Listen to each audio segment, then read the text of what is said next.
There are stories that belong to history, and there are stories that transcend history. The story of Anne Frank belongs to both. It is the story of a young girl whose dreams were crushed by one of the most powerful and destructive political movements ever unleashed upon humanity. But it is also a warning about what happens when fear overcomes reason, when propaganda replaces truth, and when people place their faith in political saviors instead of the principles of liberty.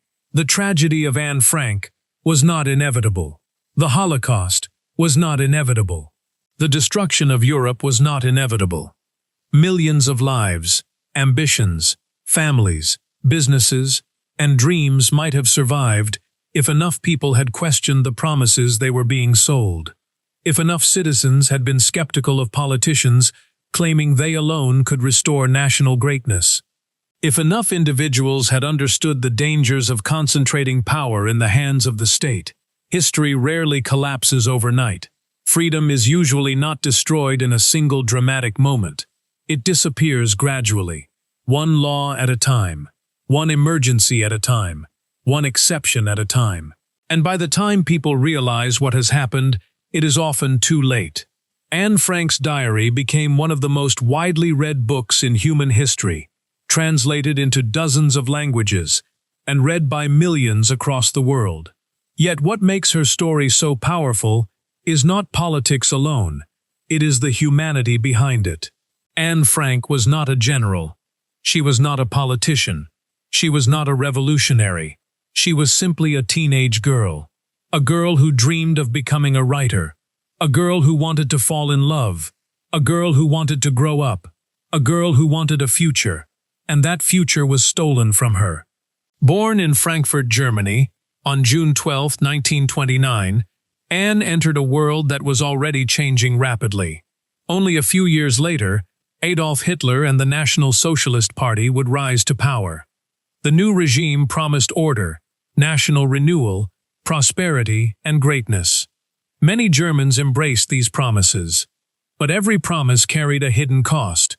The government demanded more control, more obedience, more conformity, more power. And as Friedrich Hayek would later warn in his famous book, The Road to Serfdom, societies often surrender freedom not because people desire tyranny, but because they are persuaded that temporary sacrifices of liberty will produce a better future. The Frank family soon understood the danger. As hostility toward Jews intensified, Otto Frank moved his family to Amsterdam in 1933, hoping to escape the growing persecution. For a time, the Netherlands offered safety, but safety would prove temporary.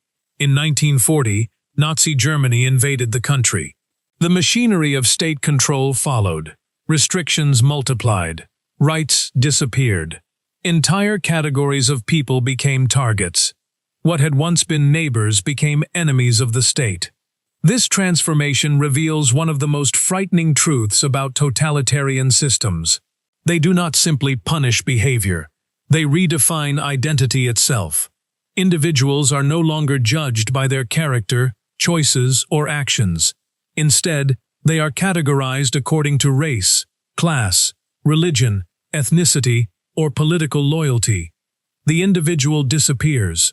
The collective becomes everything.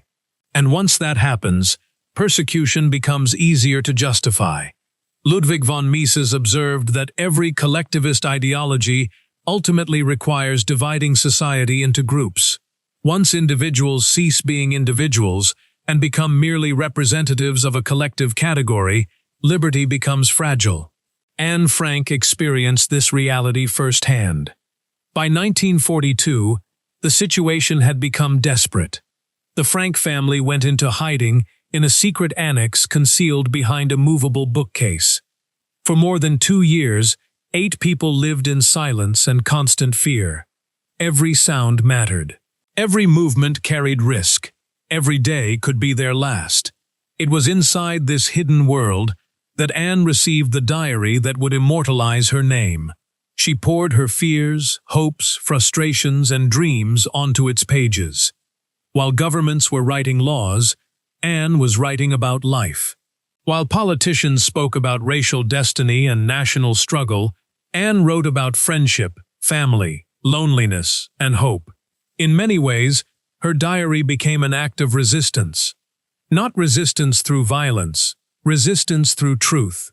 Totalitarian systems fear many things, but few things frighten them more than honest individuals speaking freely. This is why censorship becomes so important to authoritarian governments. Control over speech eventually becomes control over thought.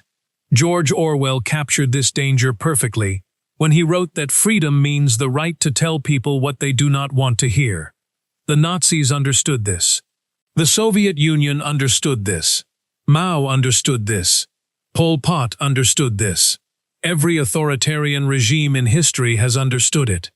The first target is often not the body, it is the mind.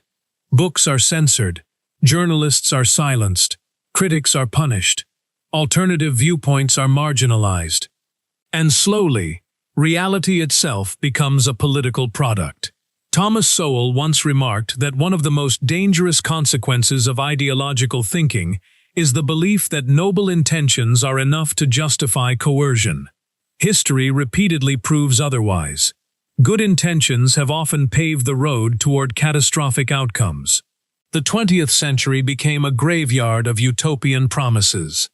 The Armenian genocide, the Holocaust, the Holodomor in Ukraine, the Soviet gulags, Mao's Great Leap Forward, the Cambodian killing fields, different ideologies, different slogans, different flags, yet they shared a common feature: the concentration of immense power in the hands of political authorities who claim to possess the answers for society.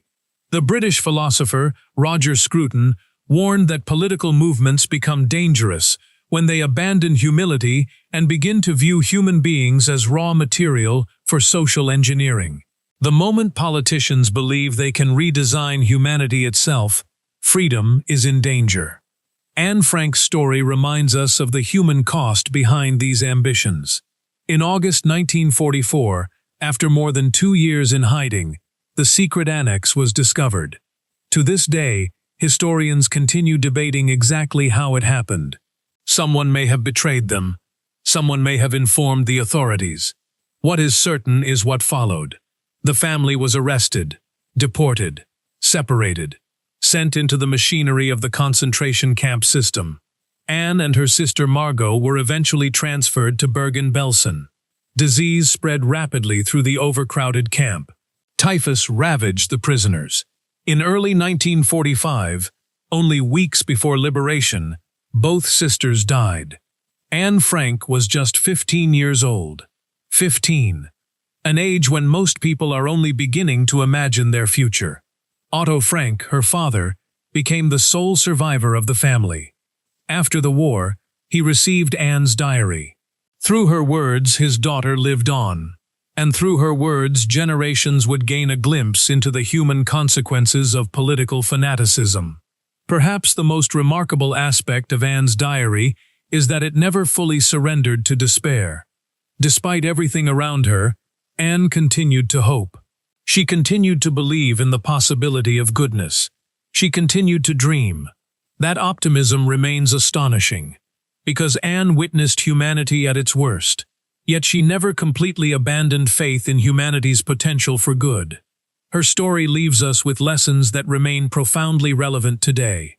The first lesson is that unjust laws are still unjust. The individuals who helped hide Anne Frank were breaking the law. The individuals who arrested her were enforcing it. Legality and morality are not always the same thing. A society governed entirely by obedience is not necessarily a just society. The second lesson is that freedom requires courage. Not merely the courage of soldiers, but the courage of ordinary citizens willing to question authority, challenge propaganda, defend truth, and protect the rights of others. The third lesson is that no political promise is worth sacrificing human liberty. Throughout history, countless leaders have promised equality, security, prosperity, justice, or national greatness. Many delivered oppression instead. As Benjamin Franklin famously warned, Those who would trade essential liberty for temporary safety often end up with neither. And perhaps the final lesson is the most important of all. Freedom is not self-sustaining. Every generation inherits it. Every generation must defend it. And every generation can lose it. Anne Frank's diary is not merely the story of a Jewish girl hiding from the Nazis. It is the story of what happens when power becomes unchecked. It is the story of what happens when individuals are reduced to categories. It is the story of what happens when governments decide that some lives matter less than others. But it is also a story about resilience, about truth, about hope, and about the enduring value of human freedom. Anne Frank never became the journalist she dreamed of becoming. She never saw peace return to Europe. She never lived to experience adulthood. Yet her voice survived, and decades later, it continues to speak. Not only to remember the victims of the past, but to warn the generations of the future. Because the greatest tribute we can offer Anne Frank is not merely remembering her story, it is ensuring that the conditions that destroyed her world are never allowed to return.